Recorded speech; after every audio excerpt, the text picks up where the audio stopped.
Always remember, the opinion you follow should be your own. Just consider the things stated here to be a second opinion from a complete stranger online. Happy Friday, Phil, and to everybody out there in listening world. Excited to be here for another podcast. Happy Friday, everybody. Mike, we just had a bunch of laws passed. I think there were like 15 or 16 laws in our state. They just, went into effect a couple of days ago. And one that stuck out to me was House Bill 1205 that classifies knowingly distributing a forged digital likeness of another person as criminal impersonation in the second degree. So it goes on further to just basically, if you do anything, fake a picture, AI, and you talk about a person in what they perceive in a negative light, the way the wording goes, you can get locked up now. And I love the law, the way they have it worded. I'll send it to you if you're interested. Now, Phil, this is Washington State. Washington State, Yep. Yes, sir. Okay. Yep. Because the AI has reached a point now that's just freakishly real. And I'm not even just talking about the visuals. There are now voices. I thought that I was still up to date on voices and I could just like recognize the voices, but no, some of them have slipped by me now. They're very conversational now. Yeah.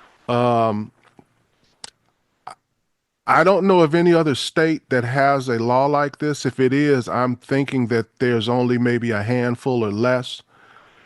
I'm thinking that moving forward, laws like this are going to be common. And we're going to see more rules and regulations like in school, HR departments, companies, things like that. I think, it's an interesting time. The AI thing, I would put it back to something along the lines of, maybe 20, 25 years ago, you had, it still happens today, but there was always a discussion about counterfeit money, right? And counterfeiting was very difficult. So not everybody could do it. And today, what's changed, and we've talked about this a lot on the podcast, technology, everybody has the ability to do things that couldn't have been done in the past in-house, whether it's writing or publishing or music or video production or probably counterfeiting or AI. And so AI is a good example of this. But what's different about AI is that, and where it is similar to, say, counterfeiting money, is it is a serious issue if you are doing something that's detrimental to somebody else or misleading somebody. So the problem is that it isn't become very easy to do. And every day it gets easier and easier, right?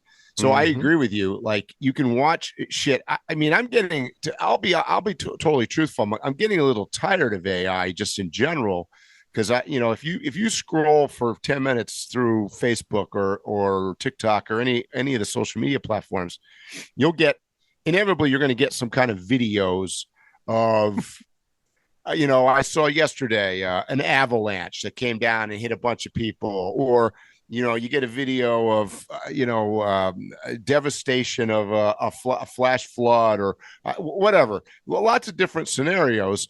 Oftentimes, quote, news items that are just simply not real. Right. They're not real.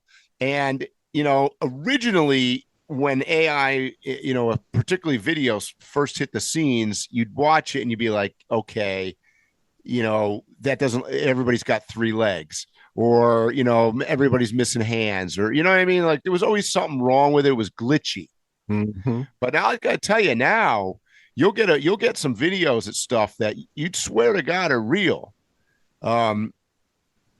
other than the fact of you didn't hear it on 7 different networks, so well, shit, this earthquake that they're saying happened in this building that collapsed, it can't possibly be real because I don't hear anything about it in the news, but it looks real, Mike, so there's a famous writer, director, and actor.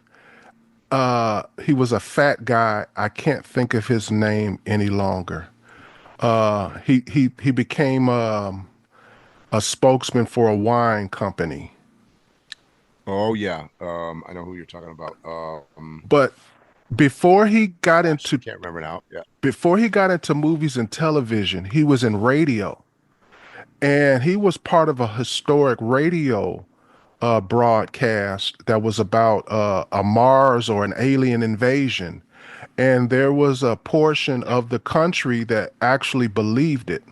Yep. The reason I bring that up is I'm predicting at some point a similar thing. I wish I knew what the name of that radio broadcast was. It was a famous historical event.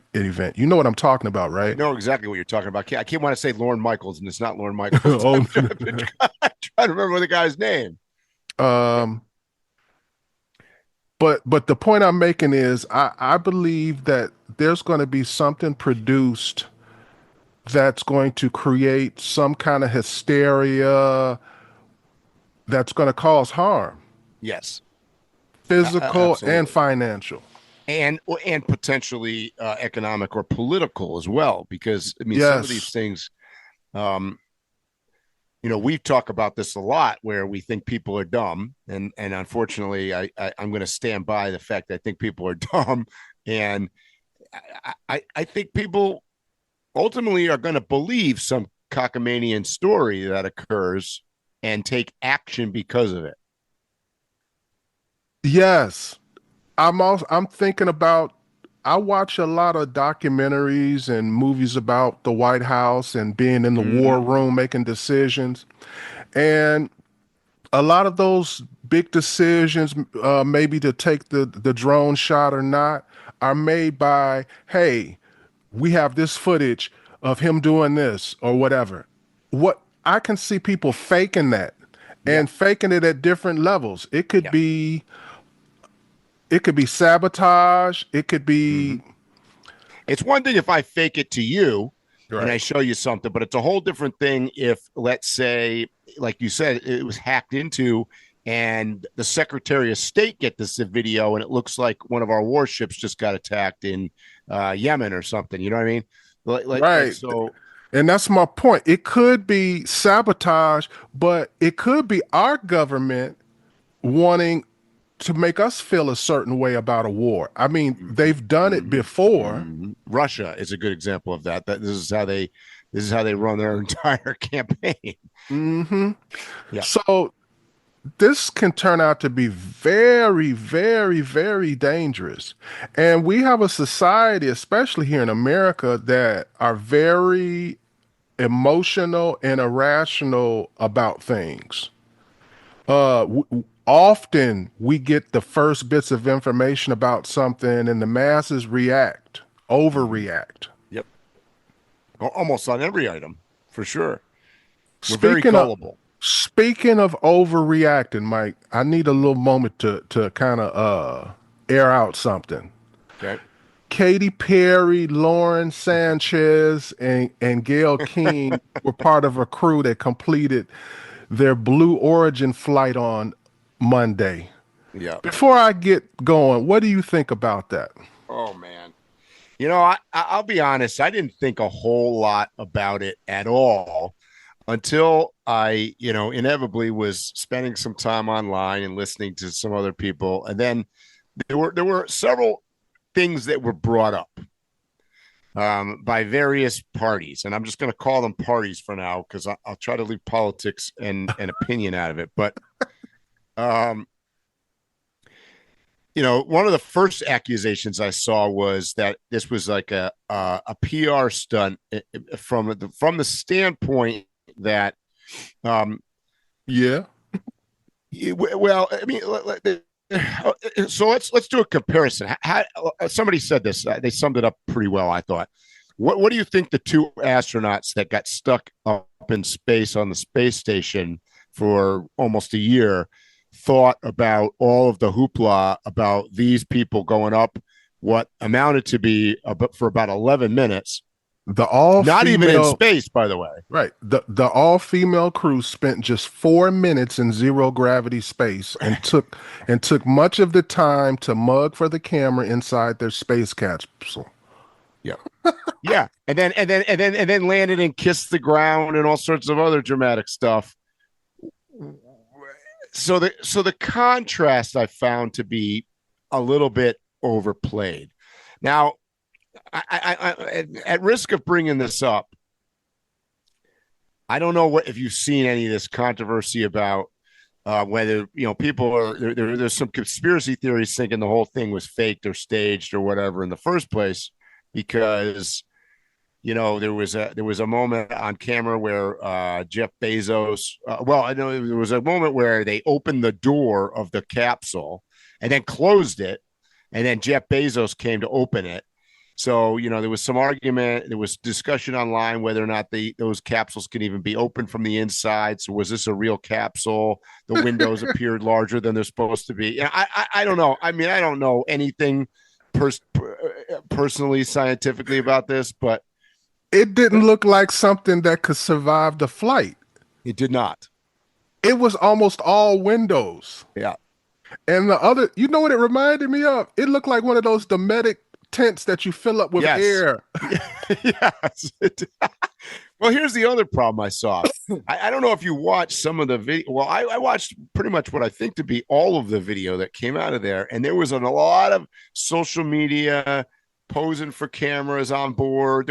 But at no point did I see any of them looking out the window or anything out the window. Like it was like all about them. Right.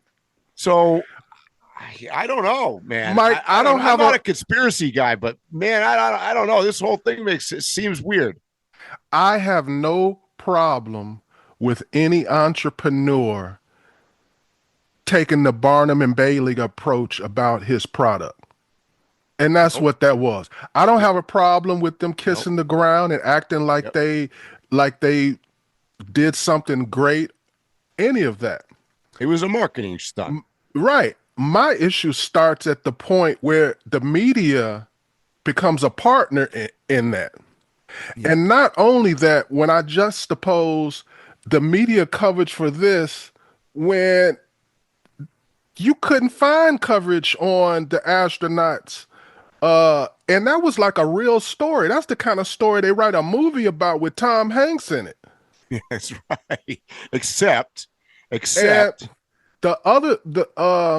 it seems like women are not as insulted by things like this as I am. I think I'm more of a true feminist than most women are. Because I'm like, I would be insulted that they're making it like they did something special when there literally are women who have done stuff special. And I just want to mention the one that just came back, by the way, who was stuck up in space for a year. Right. And that actually did some kind of research that was for the benefit of humankind, not social media. Right. You have Valentina Vladimira Tereshkovka, who was a Russian engineer and former Soviet cosmonaut. She was the first woman in space. Then you have here in America, you have May Carol Jemison. She's an American engineer and astronaut. She was the first African-American woman to travel in space and serve as a mission specialist. Those are like, so it's not like there's not women who have reached those levels. So it's embarrassing to... Well, the whole premise, Phil, of this was embarrassing from the standpoint is like, it was an all-female crew. Well, that's misleading. I'm good with that. But that's also misleading. Very misleading because this was not a ship that was piloted. This was basically a drone. It was a drone. It was controlled from the ground. So I mean, I don't know. The whole thing was a sham. So maybe they didn't. I mean, they could have went to 30,000 feet for all I know. I don't know what they did. Let's say they did what they said they did. That was nothing. No. I could have sworn when I was living in Las Vegas, you could go to the airport and there was this company where they had this special plane that they'd ride you up to zero gravity and you could float around. Yeah. I don't see anything more special about what they did than same. Yeah, it's the same, more natural, but the same. And my other struggle is then you got Gail King, who, I mean, I'm going to be fair. I'm going to be fair with you here. I've never liked her. Like, okay, I've just never liked this woman. I am a Oprah, Gail King. You can't hate more than me. Okay, well, we're on the same team there, I guess. But and then she's just like taking an edgy approach after she's all pissed off at like everybody about. And she's standing on that they did something groundbreaking, like they saved lives or something. Yeah, she's disgusting. Yeah, she's the worst of the bunch, to be honest. Mike, what are the Democrats doing right now? Phil, I don't know. I would say the same thing they've been doing for the last year. Not a lot. Senator Chris Van Hollen, Democratic Maryland senator, he was denied a visit with the Salvadorian illegal immigrant that he went down there to visit. What is he doing going down there to visit? And also today, Cory Booker, you know who Cory Booker is, right? Mm-hmm. Yep. He's announced he's going to fly down in the next few days to do the same thing. What is going on? All right. So let's just, this is my opinion on this entire controversy that we've got going on with this guy from Maryland. And I'm looking right now on my computer screen. I don't want to get the guy's name wrong, but what's his name? Kilmar Árego Garcia. Yeah, Kilmar Árego Garcia. Okay. So there was mistakes made. Okay. The guy was deported incorrectly. I'll just leave it at that. And the administration originally admitted that they screwed up because a judge a number of years ago had made a determination that he could not be deported to El Salvador. So they in my opinion, they rightfully took custody of him because he was an illegal immigrant in the United States. So the fact that they picked him up was not incorrect. The fact that they deported him to El Salvador based on our U.S. court system was incorrect. They made an error. Okay, let's get over that for a second. Move past that. The issue with this entire thing is, I mean, can we all just take a moment to breathe for a second, particularly the Democrats that are flying down to El Salvador to I don't know what they're trying to accomplish, but he is an El Salvadoran citizen. He is in his home country right now. The president of El Salvador has declared that he is not willing to release him. I love it. None of that, by the way, is got anything to do with you, me, Trump, the Democrats, or anybody else.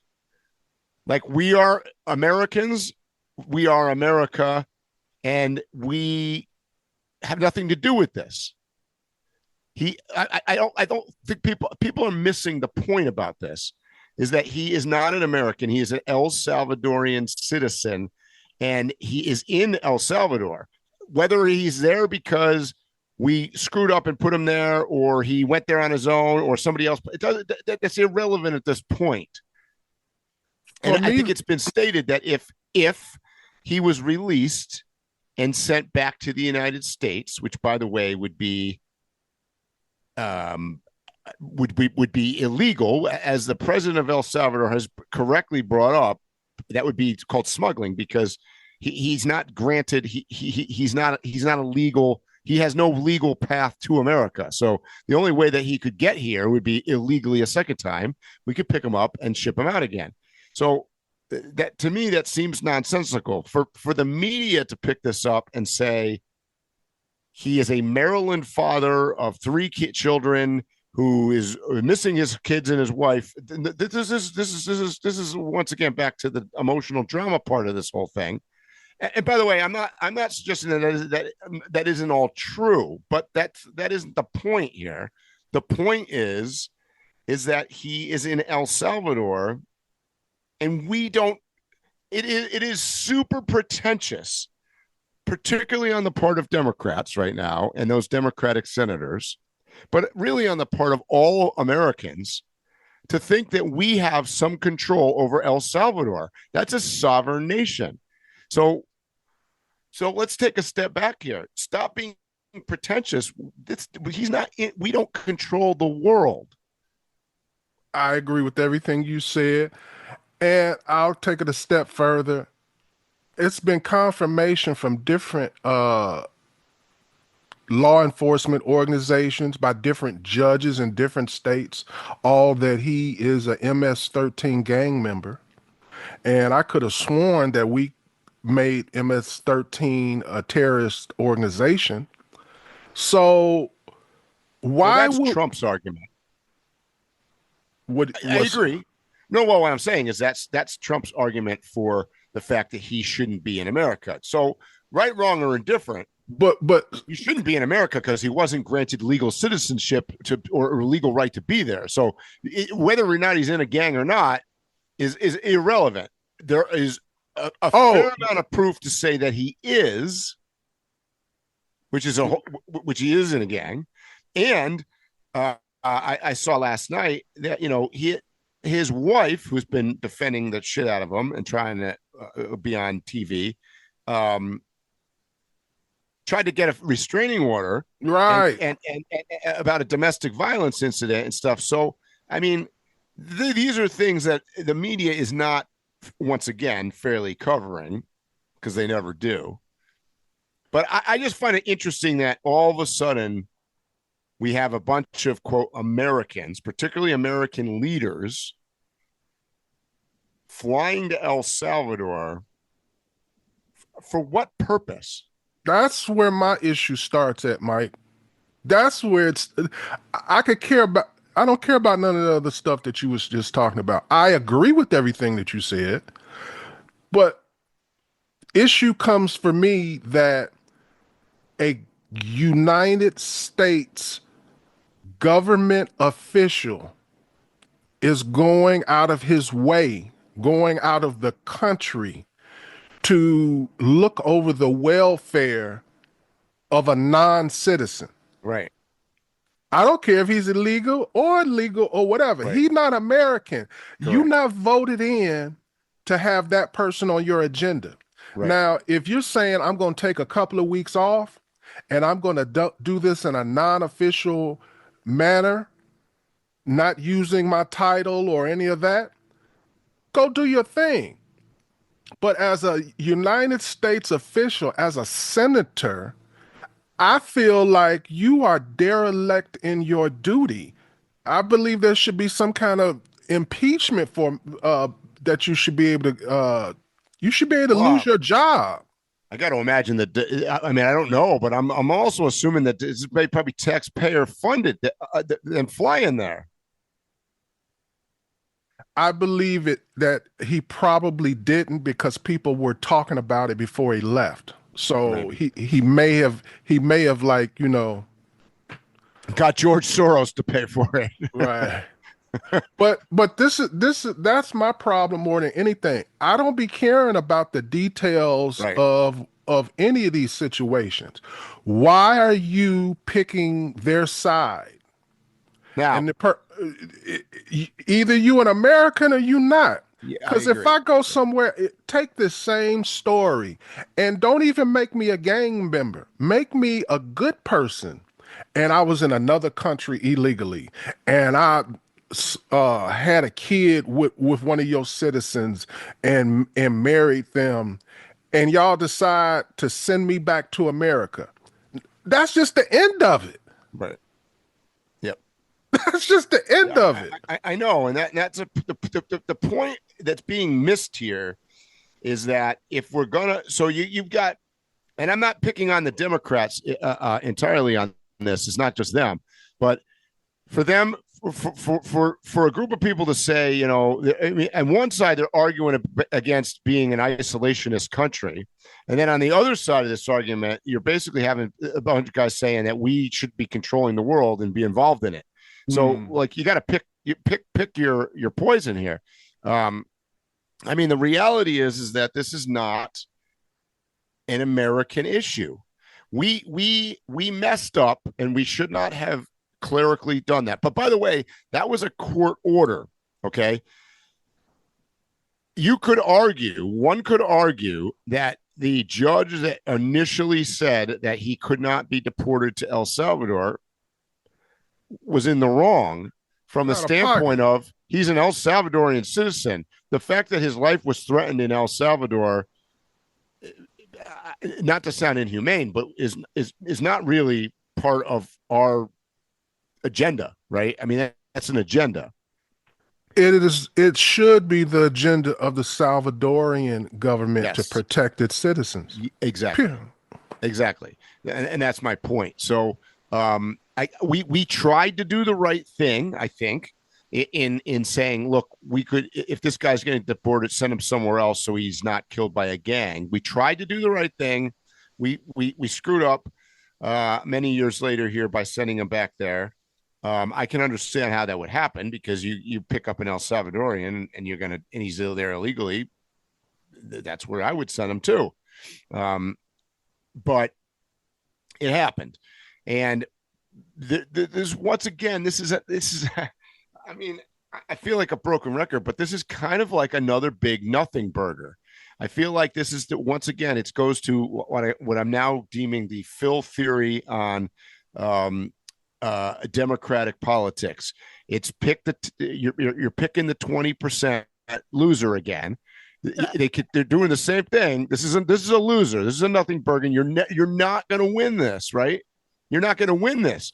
I mean, you could poo-poo and talk about the CCOT and the nasty prison and all that stuff.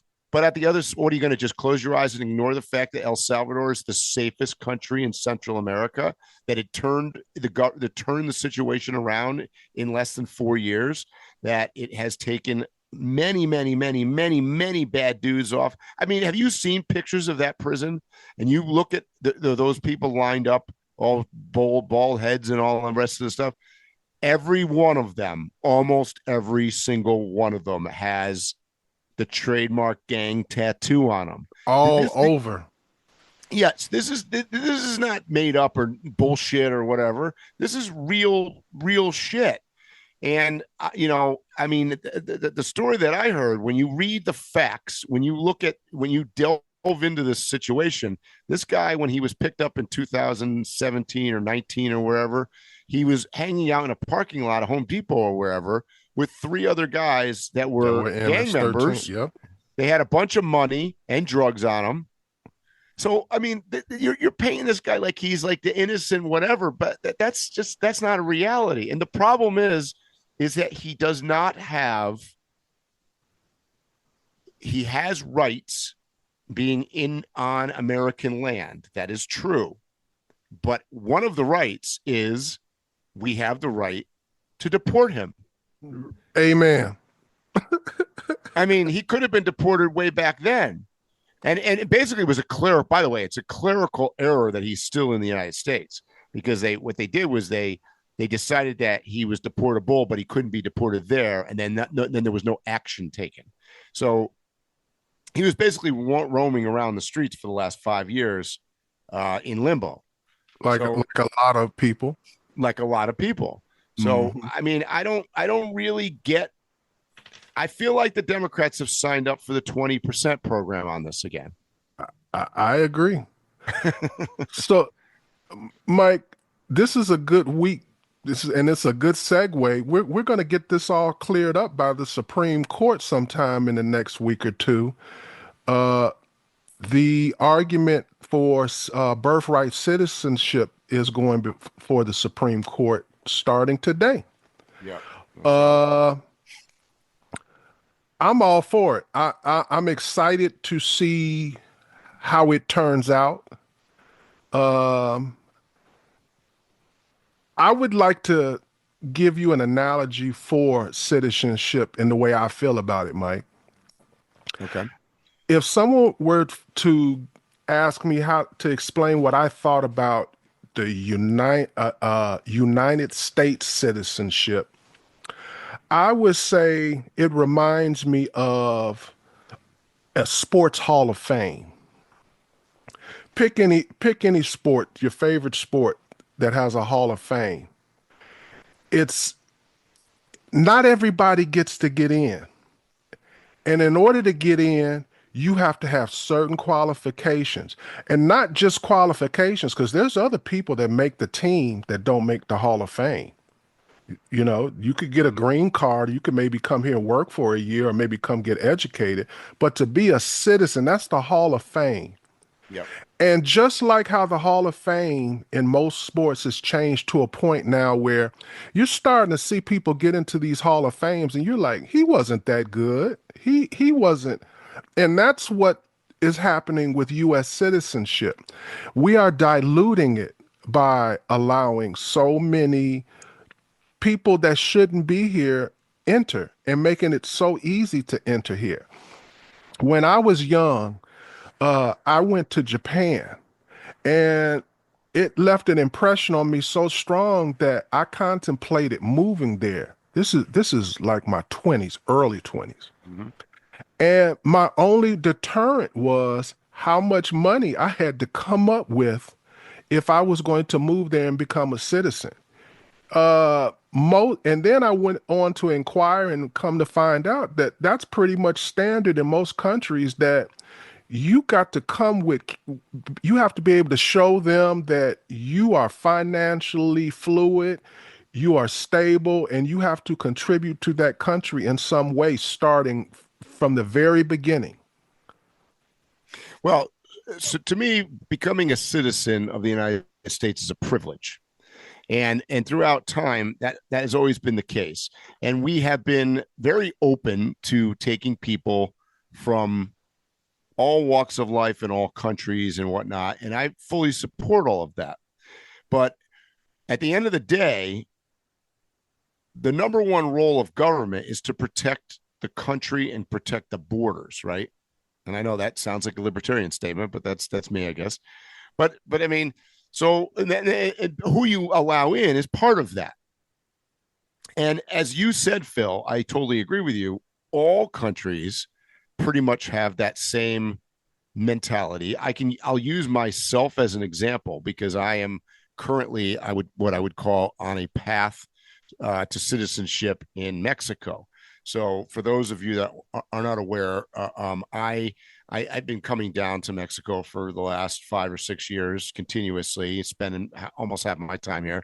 And in doing that process, your initial beginnings are that you get a 6-month visa, which I've been doing. And then last year, I applied for my Residente Permanente. When I was accepted, and I now have my Mexican permanent residency card. So that in the United States, that's the equivalent of a green card. It gives you certain rights, but in order to get that, you have to prove financial solvency. You have to fill out this big application. You've got to submit to all the background checks and all this stuff. So there is a requirement, and it's not that easy, by the way. It's fairly complicated to do it. Once you hold your temporary residency and then permanent residency here in Mexico, you can apply to become a citizen, which I will do at the point at which I'm able to do that. That's a whole nother level, though.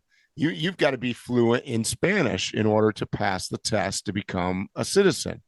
Now, I have no intention, obviously, of giving up my American citizenship. I would never do that. But you can obviously be a dual citizen. So But my point to this whole story is that it's a process. Mexico, as an example, because I know a lot of Americans like to rain on their southern neighbor, has all of these policies in place, and they don't just let anybody in, Right. as do any other country. They're looking for people that have money. They're looking, you can get in on education grants. There's multiple paths to be, but all of them have something to do with how are you going to help and improve Mexico? Right. Right? Right. That's what they want to know. And we've lost sight of that in America, I think, because it's the same thing. People were against Donald Trump's what they call it, the golden citizenship thing or whatever, where they could pay, I don't know, 5 million or 10 million or a bunch of money and become a citizenship. By the way, I'm fully in support of that. That is a So path, am I. because why wouldn't we want the wealthiest people in America? Of course we would. Or a person who had the ingenuity to come up with just, maybe that's all they have is 5 million. I want a person with that kind of get up and go. Yes, that's right. So you're always going to be looking for educated people, wealthy people, people that have proven themselves, people that whatever, people that are fluent and can speak the language, people that can advance the culture of the United States. So my point in all this is not, Americans are missing, many Americans are missing the point here, that we are being left in the weeds because all these other countries, by the way, have this in place already. I agree, bro. Once you start really looking into citizenship worldwide, there's a Latin term called jus sanguinis, which means right of blood. And that is basically the law that at least 60 or 70% of the countries all over the world follow as the basis for citizenship. So even when you move to that country and you become a citizen of certain countries, you still do not have the citizenship of a person that was born there. Now, once you have a child there, that child will have what you don't have. That's correct. So to go back to what they're talking about before the Supreme Court, what's your feeling on so here's the problem with, you could argue the birthright citizenship thing a couple different ways, right?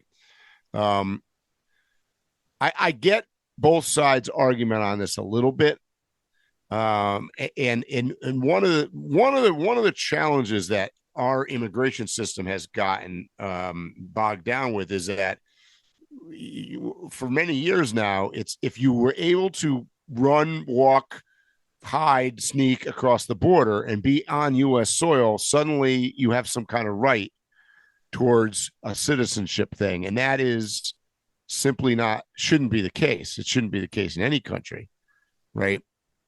That's a refugee status, right? So this is a whole different scenario. Now, we could pass a thing, which we did, and this was the argument earlier on, I think, a couple of months ago, where we had brought in people that are now being rescinded because they were brought in under certain refugee statuses that have expired. Those were temporary statuses.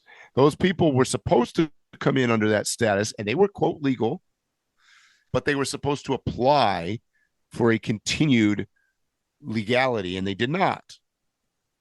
So I think the problem is that people have to understand, if you don't have laws and you don't follow laws, you don't have a country. And it's not a good morale thing to see laws being implemented on you as the citizen and them being implemented tightly, and then immigrants breaking the law. That doesn't feel good. Nope. And a lot of this controversy over the last 6 months or so has been, Donald Trump is infamous for one-liners, and one of the best one-liners I've ever heard Trump say, talking about the immigration problem at the southern border, was because the argument was, it's like, oh yeah, they're going to come in and they're going to make all these new laws and they're going to, it's going to be discriminatory. And Trump, basically his rebuttal to that was, you didn't need to make any new laws. You just needed a new president, because the laws existed. Biden before him just simply didn't follow the law. They didn't enforce anything. I agree. Mike, do you notice that most of the big news as far as what's going on in the world, a lot of it is in South and Central America? Like we got the El Salvadorians, the U.S. and Panama just cut their deal to basically China out from using the Panama Canal, which I think is brilliant. What do you think about that? I think it should have always been like that. It's shocking that we did not have that already set in stone. Yeah, we screwed up. So this week, Mike, news came out that the CIA has files on Hitler living in Argentina, and up until about 10 years ago, we're still looking for him.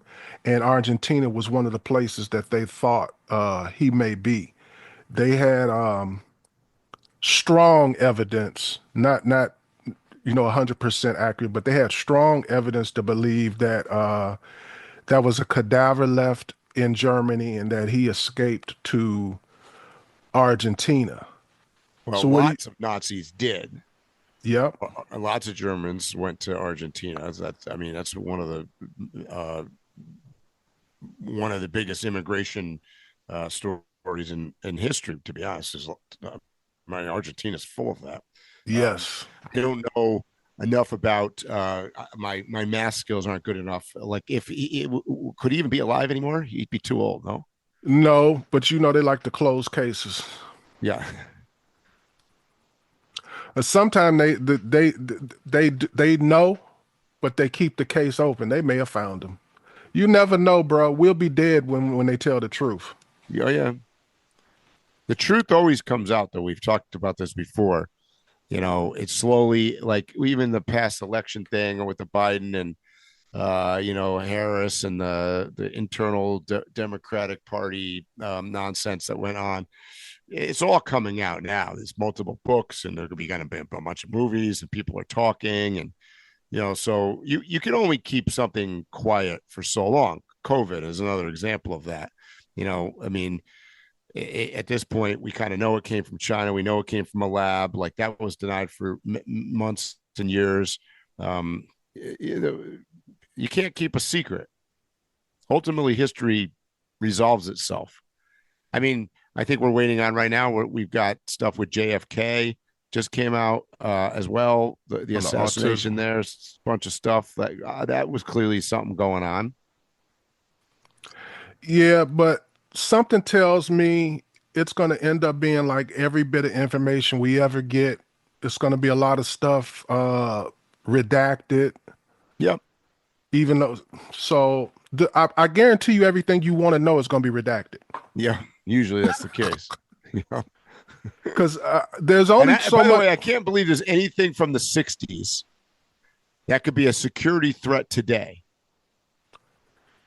I think they were more worried about certain families suing and the morale of the people during the time. Yeah, and there are still people who are alive who remember Kennedy, who still have feelings about him. Yes. So I think that's the issue. Maybe it makes if we had something to do with it, it's bad for the morale of the country. Yeah, agreed. It's more palatable if everybody who ever could remember, like I remember seeing his little son walking and touching the casket. I remember all of that stuff. Once everybody is dead who can remember something about that moment, then it could be released. Mm-hmm. Yep.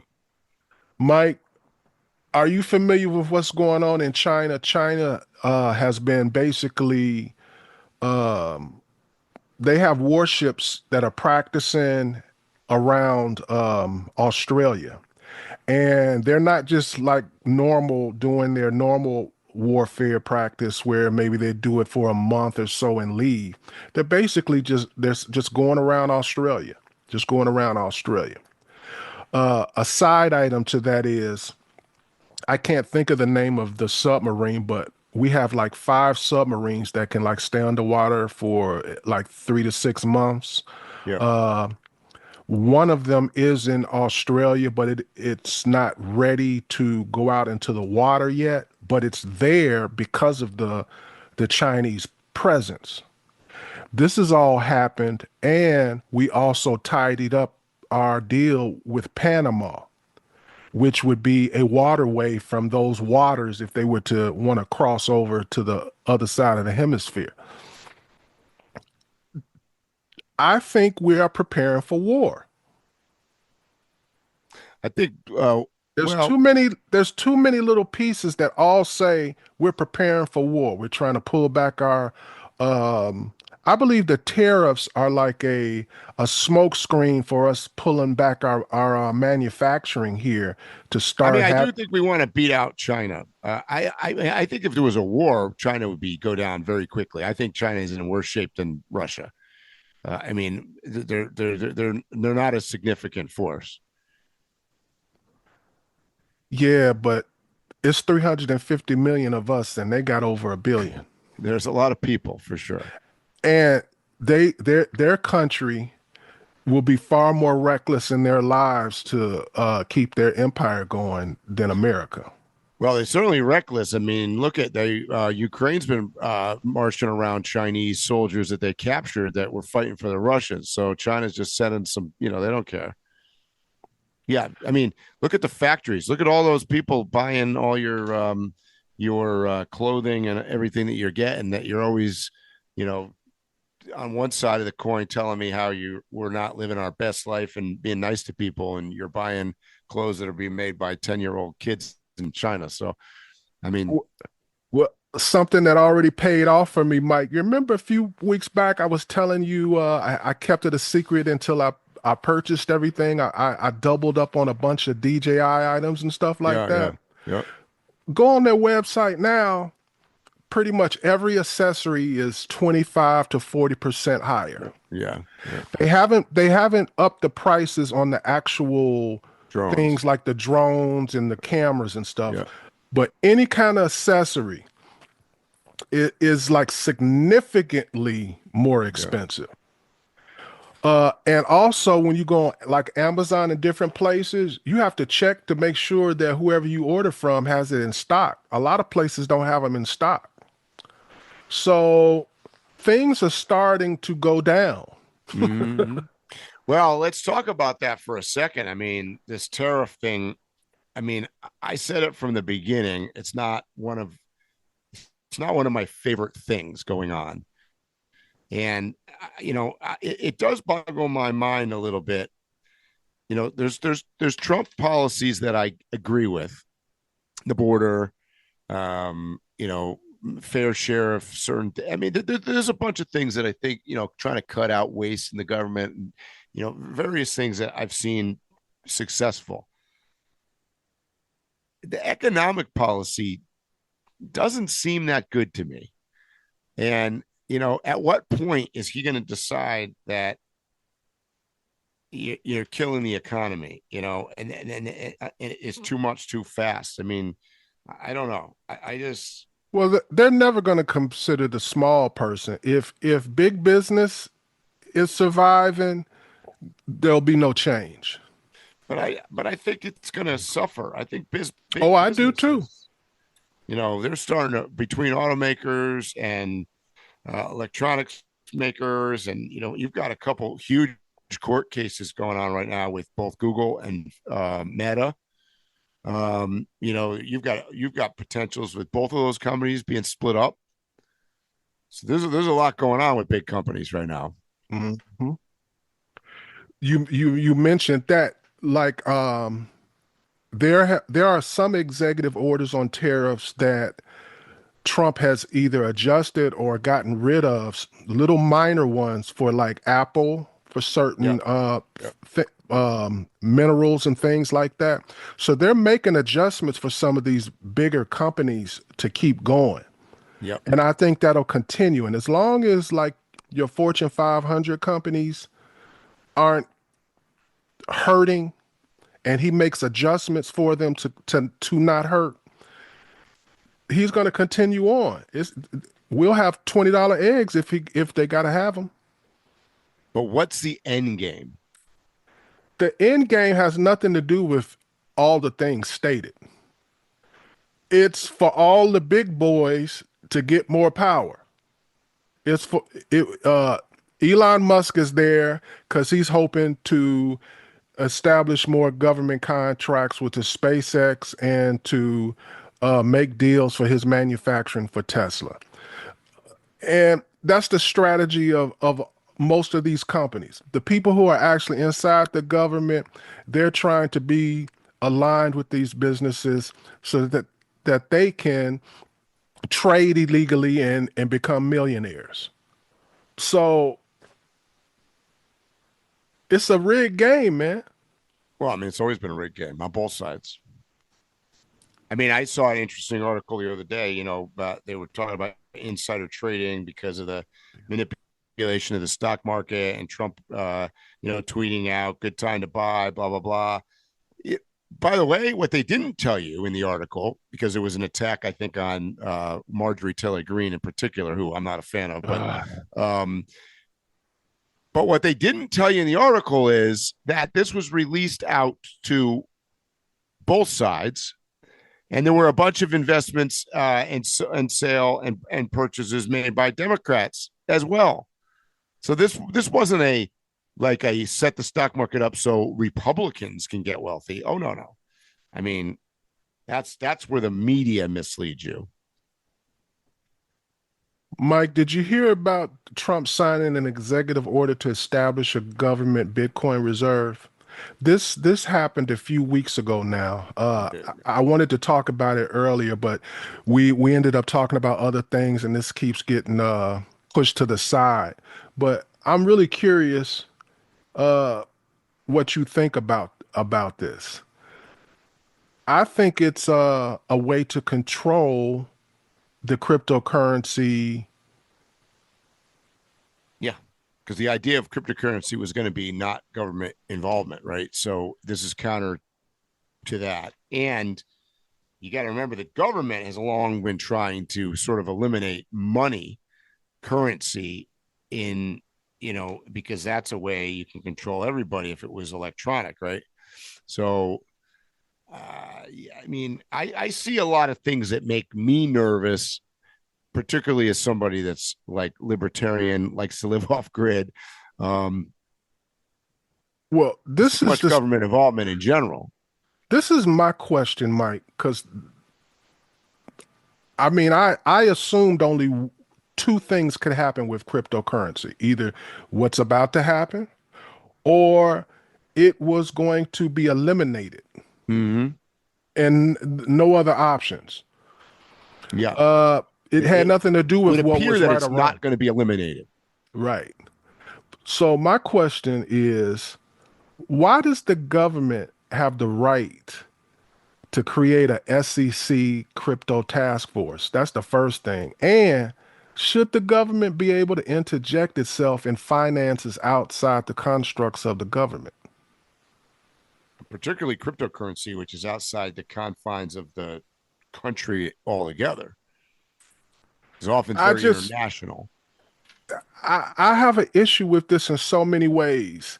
Let's say I thought that the government was responsible to some extent. How could I trust my cryptocurrency in the hands of a financial institution, and I'm calling the government a financial institution? How could I feel comfortable with them handling my cryptocurrency when the currency that they've been using, at least for the past 50 years, isn't even backed by anything? Right. I know. So if there was some kind of crash and you are in control of both of them, I'm seeing cryptocurrency protecting the dollar in some kind of depression or some kind of crash. Am I making sense? You're making sense. Yes. And they're starting to manipulate that. So I don't know. I think this is going to be a way to funnel money, and that the $17 billion they already have, that the government has out there, they're gonna figure out ways they're gonna give it to people. Mm-hmm. They're not gonna let that money sit there, because right now they have $17 million or something. Oh my God. 17 billion. I said million. I'm sorry. 17 billion. Yeah. That money is sitting there. I don't know if people realize that the government actually has $17 billion worth of cryptocurrency. Yeah. And government officials do not like seeing a big amount of money and they can't do something with it. Right. It's unallocated. Right. They want it allocated to them. Yeah, of or course. allocated to some company that they can invest in trade and I can't think of the word. You know, when you get the information before everybody. Yeah. Insider trading. Yeah. Mike, any new updates about what's going on with you and no, we're gonna talk. I got some good. We got some big stuff to talk about next week. We might have a guest on here. I got some updates on my side. We'll talk about next week. I will see everybody at. We are. What is today? Today is April 17th, and 1 month from today, I will see all of you guys in the Overland world in Flagstaff, Arizona, with Phil. Absolutely. At Overland Expo. And tell them about your trip again, in case they don't know.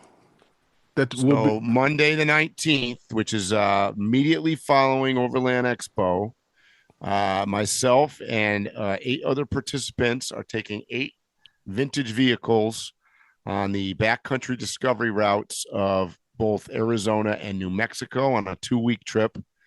Vehicle years ranging from 1958 all the way to maybe the newest is in the early 80s. We've got some pretty famous people in the Overland world going. Mike Hussey, who was the winner of the Camel Trophy back in the 90s, I believe, is on board for this. Peter Vollers, who ran Vermont Overland for many years, is involved. Jerry, from the owner of Tembo Tusk, is going on the trip. So there's a lot of interesting vehicles, and we're really looking forward to that. So Midland is sending you guys a bunch of radios, and they'll be. Yep. So we had talked about one of the you and I have talked about this on the podcast before. One of the most critical things of any trip, particularly when you have a group, and you and I have traveled together before, but 8 vehicles is a lot of vehicles. So the most critical element of a trip like that is going to be communication, because as you know, particularly on, this trip is all off-road. So you tend to get split up. You tend to have vehicle issues. There could be challenging terrain. You got to be able to communicate from front of group to back of group at all times. So Midland Radios has come on board to sponsor this expedition, which we are super excited about. And we're going to be outfitting all of the trucks with radios on board, so we can communicate on the trip. And those will be installed. Hopefully they'll be installed in most of the vehicles. Well, they got to be installed by the end of Overland Expo, but hopefully they'll be installed in some of the vehicles, or many of them, and they'll be on display. So that's the other thing. Shout out to Overland Expo.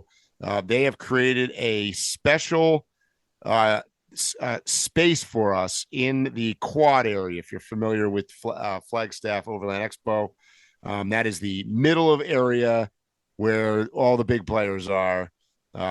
kind of wedged in between Overland and the classrooms and all AT Overland and all the big players. So we're going to be parked in that area with the 8 trucks. So come on and check us out. We'll be excited to show you our rigs and go over. If you guys are listening and want to know about radios, come check out our Midland radios that are going to be installed in those. So it'll be a good time. And one last thing about Midland, Midland is a leader in two-way communication technology and is proud to announce its return as the official off-road communication sponsor of Jeep Beach 2025, the world's largest Jeep exclusive gathering, taking place from April 18th through 27th in Daytona Beach, Florida. This marks Midland's second year sponsoring the premier event, which attracts thousands of Jeep enthusiasts to celebrate their love for the iconic brand and its vibrant community.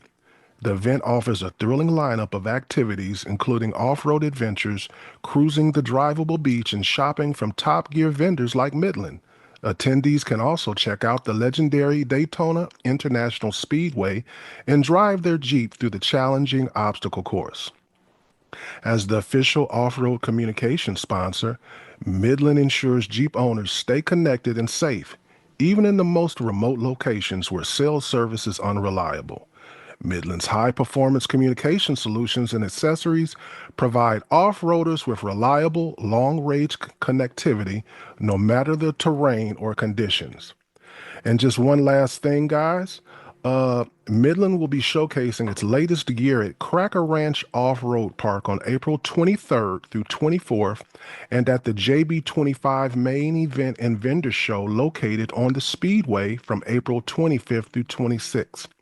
Attendees can get hands-on experience with the Midland's range of Jeep-branded communication tools. So Midland is busy.